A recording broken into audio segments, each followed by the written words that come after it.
पिछले एपिसोड में हमने देखा था कि लिनली का मुकाबला हुआ था उस यंग मास्टर के साथ और जो भी जीतेगा उसको 10,000 सोने के सिक्के मिलने वाले थे। तो जैसे ये फाइट शुरू हुई थी इसमें लिनली बहुत अच्छा परफॉर्मेंस दिखाता है। यंग मास्टर उसके साथ फाइट करने की कोशिश तो कर रहा था लेकिन लिनली को उसको हराने में जरा से भी दिक्कत नहीं आती और वो आसानी के साथ यंग मास्टर को हरा कर ये बैटल जीत जाता है, जिस वजह से उसको 10,000 सोने के सिक्कों वाला प्लेटिनियम कार्ड मिल चुका था। इसके बाद लिनली देखता है डालिया के बड़े भाई को, जो कि बहुत ज्यादा कमाल का बंदा है, उसकी पावर भी बहुत ज्यादा है। हालांकि एज दोनों की सेम है लेकिन फिर भी वो लिनली से ज्यादा टैलेंटेड है। तो लिनली को भी खुद में बुरा लगने लग जाता है कि मेरी एज तो उसके बराबर ही लेकिन मैं उतना टैलेंटेड क्यों नहीं हूँ, इसलिए मुझे और ज्यादा मेहनत करनी होगी, तब जाकर मैं उससे भी ज्यादा टैलेंटेड बनकर दिखाऊंगा। इसलिए लिनली अपनी मेहनत को करना शुरू कर देता है, जिसके बाद यहाँ से ये एपिसोड शुरू होता है। तो इस एपिसोड की शुरुआत में हम अर्नेस्ट एकेडमी के एक डिसाइपल को देख पाते हैं। वो जंगल में आया हुआ था लेकिन वो बहुत ज्यादा घबराया हुआ लग रहा होता है। वो अपनी जान बचाकर इधर उधर भागने की कोशिश कर रहा था क्योंकि उसके पीछे एक बहुत ही डेंजरस पाइथन पड़ गया होता है। एक नहीं जबकि ऐसा लग रहा था कि कई सारे पाइथन है जो चारों तरफ से उसको घेर चुके हैं और वो जो बंदा था डिसाइपल अपनी जान बचाने की कोशिश में लगा हुआ था। वो जहां तक के भागता वहां तक के खाली पाइथन ही उसको घेरते हुए जा रहे थे और बहुत कम चांस लग रहा था कि वो खुद को बचा पाएगा। अब वो अपने आप को बचा पाया या नहीं बचा पाया ये तो अभी हमें नहीं दिखाया जाता क्योंकि यहीं पर सीन कट हो जाता है। इसके बाद हम वापस से लिनली को देख पाते हैं जहाँ पर ओल्ड मैन भी मौजूद था।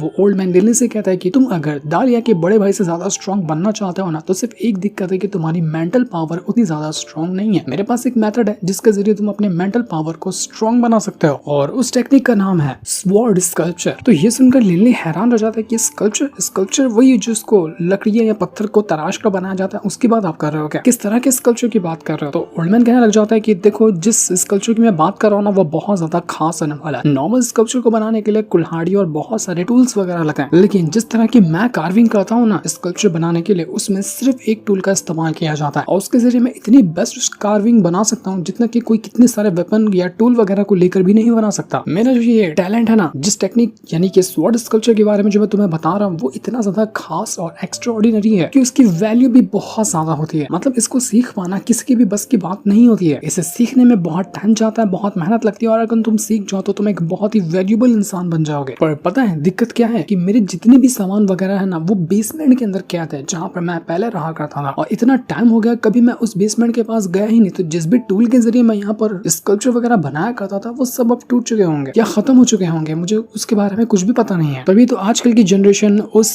स्टाइल को यूज ही नहीं करती जिसका मैं पहले के टाइम पे यूज किया करता था ना, उस मेथड का लोग इस्तेमाल करते हैं। अगर वो टेक्निक किसी और के पास होती तो अब तक कि वो उसका इस्तेमाल कर रहा होता लेकिन कोई नहीं कर रहा। इसका मतलब कि जो मैं टेक्निक इस्तेमाल करता था वो कब का खत्म हो चुकी है और लोग उसके बारे में भूल चुके हैं। तो लिनली कहता है कि आप सच कह रहे हैं, आप भी क्या एक स्कल्पचर मास्टर है, आप भी बहुत अच्छे अच्छे स्कल्पचर बना सकते हैं क्या? मुझे तो नहीं पता था कि आप ये भी काम कर सकते हैं। तो ओल्ड मैन यहाँ पर अपनी तारीफों के पुल बांधने लग जाता है कि अरे तुमको क्या पता, मैं इतने कमाल के स्कल्पचर बनाता था ना कि दुनिया के जितने भी स्कल्पचर आर्टिस्ट हैं वो सब मुझसे ट्रेनिंग लेने के लिए आते थे। अब मैं अपने मुंह से तुम्हारी क्या ही तारीफ करूं, लेकिन मैं सच बता रहा हूं मैं बहुत ज्यादा टैलेंटेड हुआ करता था अपने टाइम पे। लेकिन तुम अब यहाँ पर मुद्दे की बात सुनो, मैं तुम्हें ये स्वॉर्ड स्कल्पचर टेक्निक के बारे में क्यों बता रहा हूँ क्योंकि जब तुम इस टेक्निक को सीखते हो ना तो इससे तुम्हारी जो मेंटल पावर है वो इंक्रीज होती है। तुम्हारी मेंटल पावर और तुम्हारी कल्टीवेशन पावर ये दोनों का बैलेंस बहुत अच्छा बनता है और उसके बाद तुम किसी तरह के स्कल्पचर को तैयार करते हो। तो अगर तुम यहाँ पर स्वॉर्ड स्कल्पचर टेक्निक को जो मैं सिखाने वाला तुम्हें वो सीख जाता हो ना तो ऑटोमेटिक तुम्हारी जो मेंटल स्ट्रेंथ है वो इंक्रीज होती जाएगी। यही वजह है कि मैं तुम्हें इस स्कल्पचर के बारे में बता रहा हूँ। तो जैसे जैसे मैं तुम्हें सिखाता हूँ वैसे तुम परफॉर्म करते जाना। तो लिनली वहाँ पर अपनी प्रैक्टिस शुरू कर देता है जैसा बता रहा था ओल्ड मैन, उसी तरह से वो यहाँ पर एक पत्थर को एक छोटे से वेपन के जरिए तराश रहा होता है। उसके पास एक डैगर था, उसके जरिए वहाँ पर पत्थर को तराशते हुए एक स्कल्पचर तैयार करने की कोशिश कर रहा था। वो जितना अपने आप को खुद पर कंट्रोल करेगा, जितना हाथों के ऊपर कंट्रोल करेगा, जितना माइंड को कंट्रोल करेगा ना उस हिसाब से वो परफेक्ट स्कल्पचर तैयार कर पाएगा और इसी के जरिए उसकी मेंटल स्ट्रेंथ भी जो है वो इंक्रीज होगी। दिक्कत यहाँ पर ये हो रही थी कि जब भी यहाँ पर लिनली अपने डैगर को पत्थर पे मारता ना पत्थर टूट जाता। वो स्कल्पचर बन तो रहा ही नहीं था, बस पत्थर ही बार बार टूट रहे होते हैं। तो इससे थोड़ा सा लिनली डिमोटिवेट हो जाता है कि यार ये क्या हो रहा है, मैं तो कुछ बना नहीं पा रहा बल्कि हर बार पत्थर ही टूट रहा है। तो ओल्ड मैन कहने लग जाता है कि जब तुम यहाँ पर पत्थर पर डैगर के जरिए अटैक करते हो ना तो तुम शुरू के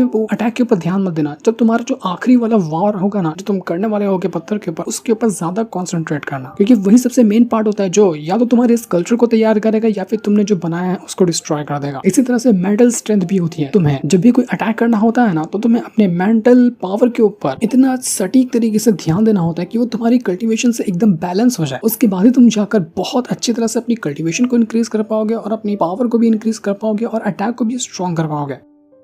एक टॉप लेवल का स्कल्पचर बनाने वाला आर्टिस्ट दुनिया की हर एक चीज को पत्थर के ऊपर तराश सकता है। जो चीज की इंसान कल्पना कर सकता है ना, वो हर एक चीज को इंसान पत्थर के ऊपर बना सकता है। तुमने तो भी बस आज शुरुआत की है, धीरे धीरे प्रैक्टिस करते जाओ, तुम आराम से इसमें इंप्रूवमेंट हासिल कर लोगे, क्योंकि मैं तुम्हारे अंदर टैलेंट देख पा रहा हूँ कि तुम्हें बस मेहनत की जरूरत है, तुम हर चीज कर लेते हो। एक पावरफुल मैजिशियन तभी कंप्लीट मैजिशियन बनता है जब उसके अंदर आर्टिस्ट बनने की कला हो, और एक आर्टिस्ट ही यहाँ पर स्कल्पचर को परफेक्ट तरीके से तैयार कर सकता है। तो तुम यहाँ पर मैजिशियन बनोगे, उसके साथ साथ एक आर्टिस्ट भी बनोगे, जो दोनों तरफ से तुम्हें बेनिफिट देगा। तो इसके रिदम को बराबर से फॉलो करते जाओ, और जैसा मैं कहता हूँ वैसा करते जाओ, तुम आज यहाँ पर कामयाब जरूर होगे। तो ये सुनने के बाद लिन ली वापस से अपनी प्रैक्टिस शुरू कर देता है। वो पहाड़ के ऊपर ही प्रैक्टिस कर रहा था, कम से कम कुछ तो अच्छा वो तराश सके। प्रैक्टिस करते हुए कुछ दिन निकल जाते हैं, दिन रात बस वहां पर लिन ली बैठकर अपनी कल्टीवेशन किया करता। क्लास में आता तो क्लास में भी आकर प्रैक्टिस करता, वहां पर भी वो शांत नहीं बैठता, उसको भी अपना स्टोन को कंट्रोल करना अच्छी तरह से सीखना था। और यहाँ पर जब इतने टाइम से लिन ली अकेला रहता था तो डालिया भी ये सोचकर परेशान हो जाती कि लिन ली असल में करता क्या है। वो स्कूल में भी गुमसुम अकेला बैठा रहता है, वो किसी से बात नहीं करता। तो एक दिन वो चली जाती है लिन ली से मिलने के लिए कि असल में वो करता क्या है। तो देखने के बाद उसको पता चलता है कि लिन ली तो अकेले जंगल में बैठकर स्कल्पचर बनाने की तैयारी कर रहा है। तो वो यहाँ पर लिन ली को डिस्टर्ब नहीं करती और वहां से चली जाती है। लेकिन ओल्ड मैन सेंस कर चुका था कि कोई ना कोई तो यहाँ पर आया था लिन ली को देखने के लिए। तो अब थोड़े दिन की मेहनत के बाद लिन ली जो था वो एक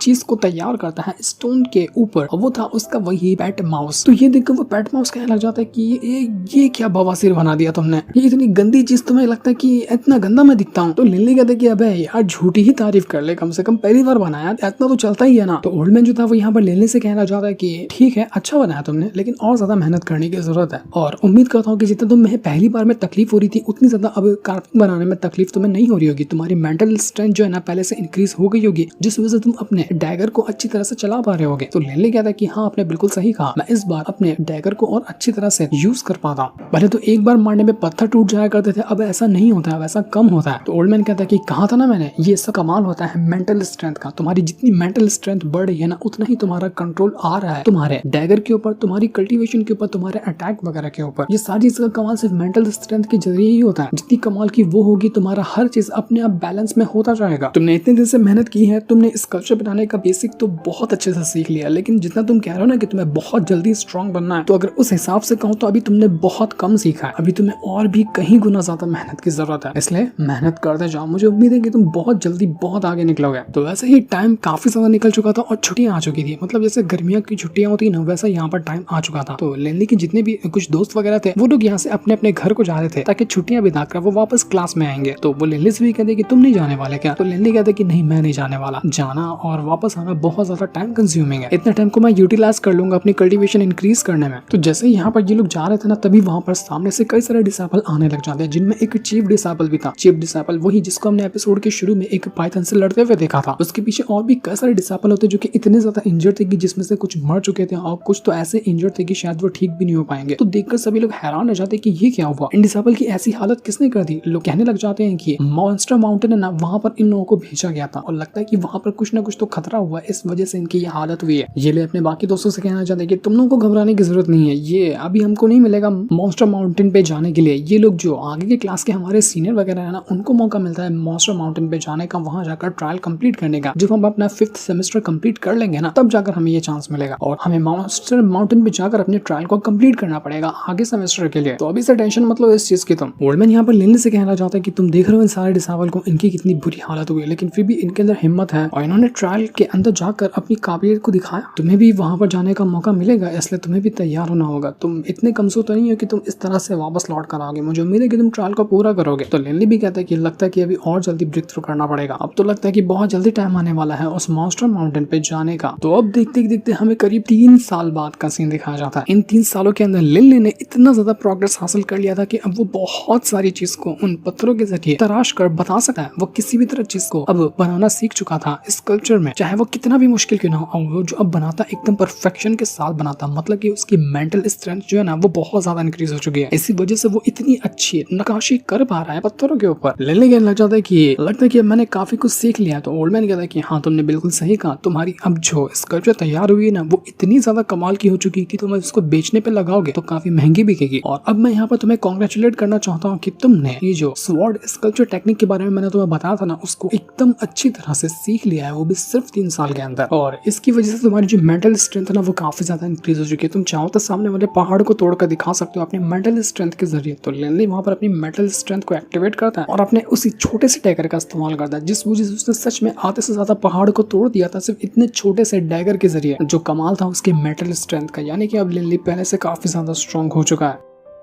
तो लिनली तो बड़ा खुश होता है ये चीज करने के बाद। जैसे वो यहाँ पर अपने क्लास के अंदर आया था हॉस्टल में रहने के लिए, तो उसको एक लेटर मिलता है जो कि उसके छोटे भाई वॉल्टन ने उसके लिए लिखा था, जिसमें वो कह रहा होता है कि लिनली मेरे बड़े भाई, काफी दिन हो गए हम दोनों को मिले हुए, बहुत टाइम से हम दोनों नहीं मिले। जब लास्ट बार तुम मुझे छोड़कर गए थे ना अर्नेस्ट एकेडमी के लिए, उस टाइम मैंने तुम्हें आखिरी बार देखा था। मैं तुम्हें नहीं जाने देना चाह रहा था, लेकिन उस टाइम मेरी एज उतनी ज्यादा नहीं थी कि मैं तुम्हें रोक सकूं। तभी से मैंने ठान लिया था कि मैं भी मेहनत करूंगा और इतना ज्यादा स्ट्रॉन्ग बनकर दिखाऊंगा कि मैं तुम्हारे कंधे से कंधा मिला सकूं। और तुम्हें पता है, इसलिए मैं यहाँ पर खूब मेहनत कर रहा हूँ। मेहनत करने के बाद आज के दिन मैंने अपना वॉरियर का लेवल 2 ब्रेक थ्रू कर लिया। तो ये खुशी की खबर थी जो मुझसे अकेले यहाँ पर बर्दाश्त नहीं हो रही थी। तो मैंने सोचा कि तुम्हें भी इस खुशी में शामिल करूँ। तो सबसे पहले मैंने तुम्हें लेटर लिखा, लेटर लिखकर बताया कि मैं अपना लेवल 2 आज ब्रेक थ्रू कर चुका हूँ। उम्मीद है कि तुम्हें ये पढ़कर खुशी मिली होगी। और इस वजह से ना मुझे यहाँ पर एक अकेडमी के अंदर एडमिशन भी मिल गया, जहाँ पर मैं अपनी आगे की प्रैक्टिस को कंटिन्यू कर रहा हूँ। उम्मीद करता हूँ कि वहाँ पर भी मैं अच्छा परफॉर्मेंस दिखाऊंगा और जल्दी जल्दी प्रोग्रेस हासिल करूंगा और मैं आपको और फादर को सबको प्राउड महसूस करवाऊंगा। लिनली ये सारी की सारी बातें पढ़कर काफी ज्यादा इमोशन और बहुत ज्यादा खुश भी हो रहा था कि चलो अच्छा है कि मेरा छोटा भाई भी अब कामयाब होने की तरफ अपना कदम बढ़ा चुका है। आखिरी में वॉल्टन ने ये भी लिखा था कि मैं उम्मीद करता हूँ कि हम दोनों की वापस से जल्द ही मुलाकात होगी। भाई मैं आपसे मिलना चाहता हूँ, तो अगर आपको मिलना हो तो मुझे बता देना। ये सारी चीजें पढ़कर लिनली बिल्कुल इमोशनल और काफी ज्यादा खुश तो हो ही चुका था। तो अब देखते ही देखते यहाँ पर सेमेस्टर जब भी कंप्लीट होता है ना, तो मास्टर ने कहा था ना कि एक सेमेस्टर कंप्लीट करने के बाद एक टूर्नामेंट रखा जाता है, उसके हिसाब से उनके ग्रेड डिसाइड होते हैं। तो अब सेमेस्टर कंप्लीट करने के बाद वाला टूर्नामेंट शुरू हो चुका था। शुरुआत वाले में तो लिनली पार्टिसिपेट नहीं किया था, लेकिन इस बार वाले में उसको करना था अगर उसको पूरी तरह से अपना ये सेमेस्टर कंप्लीट करना है। तो इस वजह से लिनली यहाँ पर आकर पहुंचा हुआ था। जितने भी लोग यहाँ पर मौजूद थे वो सभी देखकर कहने लग जाते हैं कि हमने तो सुना था कि लिनली अपना सिर्फ लेवल 4 को ही ब्रेक थ्रू कर पाया है, लेकिन इसकी पावर देखकर तो ऐसा लग रहा है कि ये आराम से लेवल 5 पे होगा, क्योंकि जितने भी बंदों को इसने चैलेंज किया और उसके सामने जो भी बंदे खड़े हैं ना, वो आराम से लेवल 5 के हैं, लेवल 5 वॉरियर रैल्म के। और अगर सच में लिनली लेवल 4 पे होने के बावजूद भी इनसे पंगा ले रहा है ना, तो ये बंदा सच में कमाल का है, बड़ा इंप्रेसिव बंदा है, जिगरा बहुत है इसके अंदर। देखते कि क्या नतीजा निकल कर आता है इस बैटल का। तो लिनली के सामने वाला जो बंदा था वो यहाँ पर लिनली से कहने लग जाता है कि देखो मैं लेवल 5 का मैजिशियन हूँ, और हमारी इस अर्नेस्ट एकेडमी के अंदर जो भी बंदा अपना लेवल 5 कंप्लीट करता है मैजिशियन के तौर पर, उसकी जो मैजिकल पावर होती है ना, वो इतनी स्ट्रांग होती है कि वो किसी भी तरह के अटैक को रोक सकता है। सच बता रहा हूँ, जितने भी मुश्किल अटैक हो सकते हैं ना, वो हर एक अटैक को आसानी से रोक सकता है। तो उसी चीज को आज मैं यहाँ पर तुम्हारे सामने करके दिखाने वाला हूँ। तुम्हें यहाँ पर समझ में आएगा कि असल में लेवल 5 का मैजिशियन बनना कितना मुश्किल होता है और उसके पास कितनी पावर होती है। तो इस चीज का नमूना देखने के लिए तुम यहाँ पर तैयार हो जाओ। जिसके बाद देखते देखते वहाँ पर इस अर्नेस्ट एकेडमी के जो वाइस डीन थे ना, वो आकर पहुंच जाते हैं। डीन मतलब प्रिंसिपल या कोई बड़ा जो सबसे बड़ा मास्टर में होता है, वैसा हम समझ सकते हैं। तो उसका वाइस डीन यहाँ पर आकर पहुंचा हुआ था। वो यहाँ पर आया था ये बैटल देखने के लिए कि लिनली वैसे भी बहुत ज्यादा फेमस बनता है अकेडमी के अंदर, तो वो लो लेवल पे होने के बावजूद भी हाई लेवल के बंदे को हरा पाता है या नहीं हरा पाता है। वही चीज देखने के लिए यहाँ पर डीन आकर पहुंचा हुआ था। अपोनेंट जो था वो लिनली से कहने लग जाता है कि देखो तुम जिस तरह के अटैक कर सकते हो ना, उस तरह के अटैक करो, लेकिन मैं अपने मैजिकल पावर को यूज करूंगा। अगर तुम मेरे मैजिकल पावर को रोक लिए तो इसका मतलब है कि तुम ये बैटल जीत गए, और इसके हिसाब से तुम्हारा जो अकेडमी परफॉर्मेंस होगा वो डिसाइड होगा। लेकिन अगर तुम मुझे नहीं हरा पाए तो फिर सोच लेना कि तुम्हारा क्या होने वाला है, तुम डायरेक्ट फेल कर दिए जाओगे। मैं तो तुम्हें ये भी छूट दे रहा हूँ कि सिर्फ तुम मुझे 10 मिनट तक के झेल लो। अगर 10 मिनट तक के झेल लिए ना, मैं खुद अपनी हार मान लूंगा, और अगर नहीं झेल पाया तो फिर देख लेना मैं तुम्हारे साथ क्या करने वाला हूँ। लेकिन एक मेरी आदत है कि मैं लड़ाई करने से पहले हमेशा सामने वाले से पूछता हूँ कि क्या वो फाइट करने से पहले सरेंडर करना चाहता है। तो यही चीज मैं तुमसे भी पूछता हूँ, अगर सरेंडर करना चाहते हो तो यही तुम्हारे पास मौका है, या फिर तुम्हें एक और छूट देता हूँ कि 10 मिनट तक का जो टाइम है ना, उसके अंदर जब दिल करे तब मुझसे कह देना कि मैं सरेंडर करता हूँ, तो मैं तुम्हारी जान बख्श दूंगा, वरना मैं इतने अटैक करने वाला हूँ कि तुम शायद अपने पैरों पे नहीं खड़े रह पाओगे। तो फैसला तुम्हारा, या फिर अपनी बेइज्जती करवाना चाहता हो या टांगे तोड़वाना चाहता हो। ऐसा लग रहा था कि ये अपोनेंट तो पूरी लिस्ट याद करके आया और सारा डायलॉग वो यहीं पे सुना रहा, लेकिन लिनली को घंटा नहीं फर्क पड़ता। वो लिटरली में एक भी सवाल का जवाब ही नहीं देता। उसको पता है कि जवाब कैसे दिया जाता है, मुंह से नहीं बल्कि अपने अटैक से और अपने पावर से। तो अब देखते ही देखते जितने भी लोग यहाँ पर लिनली को चैलेंज करने के लिए आए थे, शायद 2 या 3 लोग थे, तो वो लोग एक साथ लिनली के ऊपर अटैक करना शुरू कर देते हैं। वो एक ही साथ अपनी फायर पावर को यूज करते हैं और उसके जरिए उन लोगों ने लिनली के ऊपर अटैक करते हुए उसकी जान लेने की कोशिश की थी। शुरुआत में लिनली समझ ही नहीं पाता कि कहाँ से उसके ऊपर अटैक आ रहा है, और इससे दिक्कत क्या हो जाती है, दिक्कत ये हो जाती है कि उसको कुछ अटैक आकर लग चुके थे, जिस वजह से वो इंजर्ड हो जाता है। लिनली के 2 दोस्त परेशान कि लिनली तुम ठीक तो हो ना, तुम्हें अच्छे से फाइट करनी है, अगर नहीं कर पा रहे तो तुम इस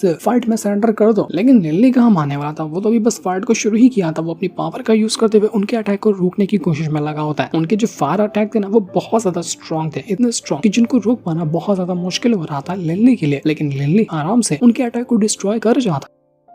तो इस चीज को देखकर वो लोग इंप्रेस हो चुके थे और लिनली से कहने लग जाते कि अरे वाह कमाल कर दिया तुमने तो हमारी इस अटैक को रोक लिया। लेकिन हलवा है क्या एक अटैक को रोक कर ये बैटल तुम जीत जाओगे? अभी भी बहुत मिनट बाकी है, 10 मिनट का टाइम है ना तुम्हारे पास, तो 10 मिनट तक क्या मैं झेलना होगा तुम्हें, जो कि नो डाउट तुम नहीं कर पाओगे। तुम उससे पहले ही अपनी हार मानने वाले हो। तो एक साथ करते हुए वो सारे लोग एक बार फिर से लिनली के ऊपर अटैक करना शुरू कर चुके थे। वो एक के बाद एक करते हुए बहुत मारते हैं लिनली को। उन्होंने कोई कसर नहीं छोड़ी थी ताकि लिनली की हालत खराब कर दी जा सके। लेकिन लिनली तुरंत यहाँ पर अपनी मेंटल स्ट्रेंथ को यूज करता है। अब मेंटल स्ट्रेंथ यूज करते हुए वो पहाड़ को एक पल के अंदर तोड़ सका ना, एक छोटा सा डैगर ही क्यों ना हो उसके पास, उसके जरिए तो यहाँ पर उसी चीज का वो यूज करा था। और जैसे यहाँ पर उसने अपने मेंटल स्ट्रेंथ का यूज किया, हम देख पाते हैं यहाँ पर कि लिनली के पीछे एक कमाल की स्टोन से बनी हुई स्पिरिट आकर पहुंच चुकी है। इस स्पिरिट के अंदर थी लिनली के मेंटल स्ट्रेंथ की पावर और जो स्टोन एलिमेंट को वो यहाँ पर कल्टिवेट करता है। उसके बाद स्टोन एलिमेंट की पावर है ना, तो उसके जरिए उसने खुद यहाँ पर अपने एक पेट को क्रिएट किया था जो कि एकदम आर्मर जैसा लग रहा था। और उसने यहाँ पर आने के बाद आसानी से सभी के अटैक को डिस्ट्रॉय करके रख दिया था, जिससे होता यह है कि टाइमर फिनिश हो जाता है। 10 मिनट का टाइम था लिनली के पास उनको झेलने का। 10 मिनट तक के लिनली ने उनको झेल लिया और बिंदास वो शांति से वहां पर खड़ा था। वो जो डीन यहाँ पर आकर पहुंचा था वो भी इम्प्रेस हो जाता है लिनली से कि वाह कमाल कर दिया इसने तो सच में इतने सारे लोगों को एक बार के अंदर हरा दिया, ये तो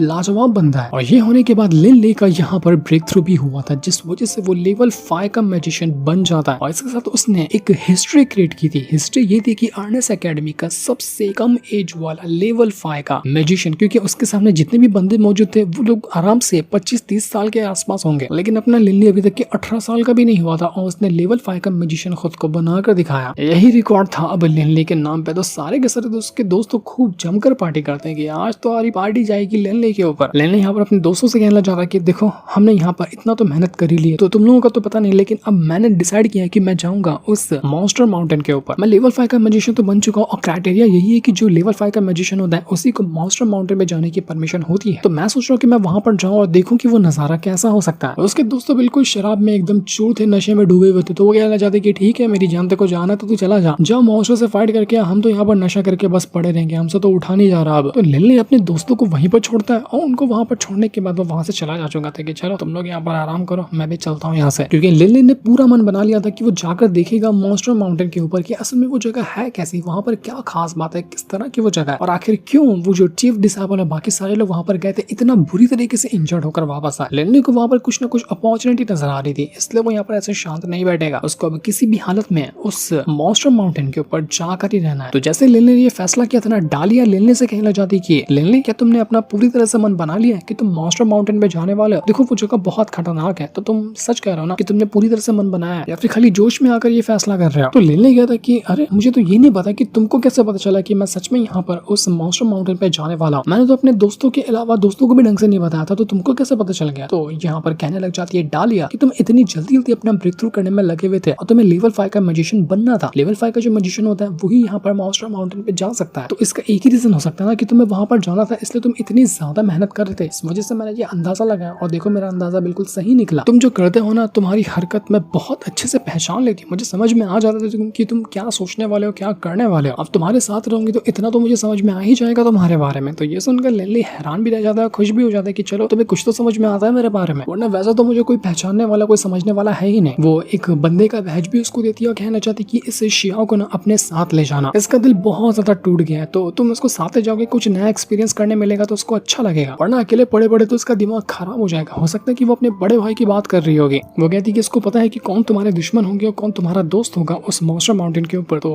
हो सकता है तो उसको साथ में ले जाना, ये अच्छा तुम्हारे काम आ जाएगा। और हाँ, एक बात और कहूंगी कि वहां पर जाकर बिल्कुल सावधान रहना, क्योंकि वो जगह बहुत ज्यादा खतरनाक है, इतनी खतरनाक कि तुम उसके बारे में सोच भी नहीं सकते। तो पल पल जितना भी जाओगे ना वहां पर फूक फूक कर तुम रखना। तो इस वजह से अब जो लिनली होता है ना, वहां से निकलने के लिए तैयारी अपनी शुरू कर चुका था। उसको जाना था मॉन्स्टर माउंटेन के ऊपर, तो वो जाएगा मॉन्स्टर माउंटेन पे। लेकिन वो जगह कैसी होगी, वो कितनी ज्यादा खतरनाक जगह हो सकती है, इसके बारे में तो ना वो जानता है ना हम जानते हैं। वो तो जब वो जहाँ जाएगा उसके बाद ही हमें पता चलने वाला है कि वो जगह कैसी थी। उसके दोस्त वगैरह तो अकेडमी के अंदर ही रुक जाते हैं, क्योंकि उन लोगों ने अभी तक अपना लेवल 5 का मैजिशियन वाला ब्रेक थ्रू नहीं किया था। हो सकता है कि अगली बार जब आएगी तो वो लोग उस टाइम वहाँ मॉन्स्टर माउंटेन पे जाने के लिए निकलेंगे। लेकिन लिनली तो अभी तैयार हो चुका था वहाँ जाने के लिए। तो अब देखना इंटरेस्टिंग होगा कि आगे का लिनली का सफर कैसा होने वाला है, क्योंकि नेक्स्ट एपिसोड तो बहुत ज्यादा कमाल का होगा। उसका प्रीव्यू ऑलरेडी रिलीज हो चुका है। तो इसी सीन के साथ ये वाला एपिसोड यहीं पर एंड हो जाता है। Thanks for watching.